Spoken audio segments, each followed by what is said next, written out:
দেখুন প্রথম প্রশ্নে হচ্ছে আপনাদের স্যার পরীক্ষাটা কবে হবে? তা হচ্ছে আপনাদের পরীক্ষা মার্চ মাসের ১ম এ এটা যদি হয় তাহলে হবে। আদারওয়াইজ যদি তখন না হয় তাহলে মার্চের ঈদের পরে আরকি অর্থাৎ মার্চের শেষের দিকে বা এপ্রিলের ১ম দিকে আপনাদের পরীক্ষাটা হবে। ঠিক আছে? ডিসেম্বরেই হওয়ার কথা ছিল গত ২৫ সালে, কিন্তু ডিসেম্বরের রাজনৈতিক প্রেক্ষাপটে পরীক্ষাটা হয়নি। পিএসসি পরীক্ষাটা নিতে পারে নাই। এবার আসেন স্যার আরেকটা সবচেয়ে গুরুত্বপূর্ণ প্রশ্ন, তা হচ্ছে নিয়োগ কি জেলা না উপজেলা ভিত্তিক হবে? এটা আপনারা কিন্তু অনেকেই জানেন না। খেয়াল করেন, আমি ভালো করে বলি, আপনারা মন দিয়ে খেয়াল করেন। ঠিক আছে? নিয়োগ হবে আপনাদের উপজেলা ভিত্তিক।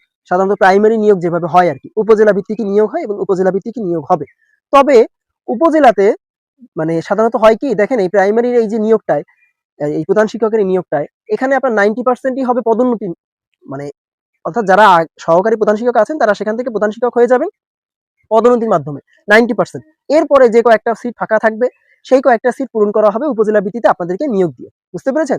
এরপরে যদি আপনারা সেখানে না সিট পান তখন আপনাদের নিয়োগটা জেলা ভিত্তিক হবে। বুঝতে পেরেছেন? এবং এরপরে যদি জেলাতে নিজ জেলাতে যদি আপনার নিয়োগ মানে নিজ জেলার যতগুলো উপজেলা আছে বা নিজ জেলার মধ্যে যদি আপনার নিয়োগ না হয় তাহলে দেখা যাচ্ছে পাশের ২-১ জেলার মধ্যেও আপনার নিয়োগ হলেও হতে পারে। তবে এই নিয়োগ যদি কেউ পান তাহলে তার কপাল পোড়া, ছাড়া আর আসলে সে কেউই না। কারণ এই প্রাইমারি প্রধান শিক্ষক হিসেবে যদি পাশের জেলাতে যে নিয়োগ হতে হয় তাহলে আসলে আর কিছু করার থাকে না। তারপরেও পিএসসি চেষ্টা করবে ১১২২টা পদে যে নিয়োগটা, এই নিয়োগটা যেন যার যার নিজ জেলাতে বা নিজ উপজেলার মধ্যেই হয় সেটা মানে ঠিকঠাক করার। তবে এটা কতটুকু প্রাইমারি অধিদপ্তর মানে সেটা ঠিকঠাক করতে পারবে এটা এখনো বলা যাচ্ছে না। যা বাস্তবতা, আমি বাস্তব কথা বলি, বাস্তব কথা আপনাদেরকে এখানে বুঝিয়ে দিয়ে গেলাম। ঠিক আছে? মানে এটা দেখবেন এটাই হচ্ছে। নিয়োগ আসুক, পরীক্ষা হোক, নিয়োগ হোক, দেখবেন এরকমই হয়েছে। পদোন্নতির মাধ্যমেই সব পদগুলো খেয়ে দেওয়া হচ্ছে। বুঝতে পেরেছেন? আপনাদের নিয়োগ ঠিকই হবে কিন্তু অনেক জটিলতা হবে। এবার আসেন নাম্বার ৩, পরীক্ষা পদ্ধতি। দেখুন এই প্রাইমারি প্রধান শিক্ষকের পরীক্ষা পদ্ধতি আর প্রাইমারি সহকারী শিক্ষকের পরীক্ষা পদ্ধতি একেবারে সেম টু সেম।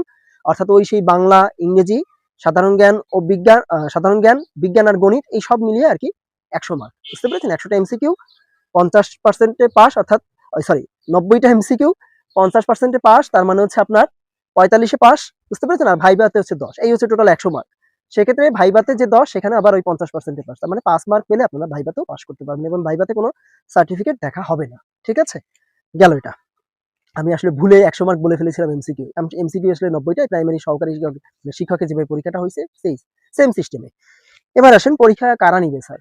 কি প্রাইমারি সহকারী শিক্ষকের মতো বুয়েট নিবে, নাকি আর্টস ফ্যাকাল্টি নিবে, নাকি আইবিএ নিবে, নাকি পিএসসি নিবে? দেখুন এটা পিএসসি টিম নিবে। এখন পিএসসি টিমের মধ্যে যদি এই বুয়েটের লোকজন থাকে বা আর্টস ফ্যাকাল্টির লোকজন থাকে বা আইবিএ এর লোকজন থাকে সেটা আলাদা কথা। তবে পিএসসি টিম পরীক্ষাটা নিবে, অর্থাৎ পরীক্ষাটা পিএসসি নিবে। ঠিক আছে? গেল।